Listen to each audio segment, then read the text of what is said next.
This is a gorgeous play. It starts off as an over stagger screen. Juan is going to roll. Draymond is going to stay with Steph. I think they were hoping that Jokic would have to switch out to Steph at the end, and then you'd have an advantage there.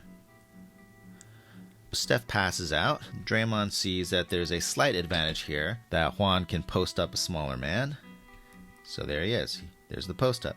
But instead of turning into a Juan Toscano-Anderson post up from the high post, which sounds really inefficient, the Warriors wisely flow this straight into another split cut. So you've got the ball in the post. Draymond's going to come set a screen on Steph Curry's man. Bang, there's the screen. The defender is chasing Steph over the screen, which is a very natural thing to do. Now Jokic is covering Steph Curry. And Juan Toscano-Anderson has this very interesting choice to make. I've been praising Juan's decision-making for months and months, and you might counter me by saying, well, isn't his decision-making to throw the ball to Steph? And I would say that's because that's usually the right decision. In this case, that actually would be a perfectly good decision. Steph is guarded by Jokic on the perimeter, throw the ball to him, and then he can just ISO Jokic, and that's not a bad play at all. But that's not what happens. Instead, because the defender is going over the screen, Draymond can go unabated to the paint. And so that's where Juan goes with this. He actually looks off the Steph ISO, and you might think, why is he doing this? I think this shows a lot of trust because, in theory, the Warriors now have an advantage. Because of the fact that the defender went over the screen, we now have, technically, a 5-on-4 here. It's barely a 5-on-4. It's only a 5-on-4 if Draymond keeps on going forward, right? Can the Warriors take advantage of this fast before the Nuggets can reset? If it's a 5-on-4, that means someone's not covered. Poole's covered, Juan is covered, Jokic is covering Steph. This defender has to make a choice, which is a really hard choice here. He has to defend Draymond or he has to defend Kelly Oubre here. And that is really, really tough. And so Draymond is going to make the choice easy for him. He's going to force the defender to choose by driving right at him. And the defender has to go pick up Draymond, which leaves Kelly Oubre free to the basket.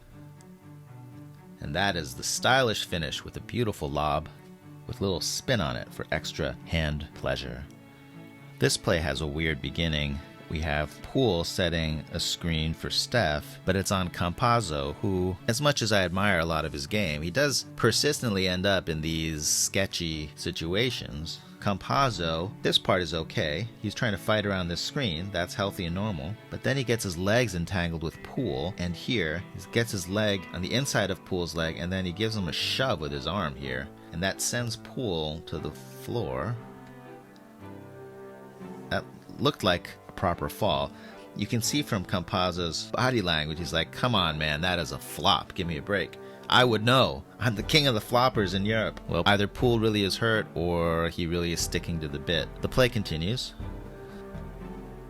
Steph ends up coming off ball to take this down screen from Juan. Things get a bit confused for the Nuggets defense here. This man is following Steph. Jokic is on Draymond. So Juan is being guarded by a number 0 here. So Jermichael Green needs to stay with Juan.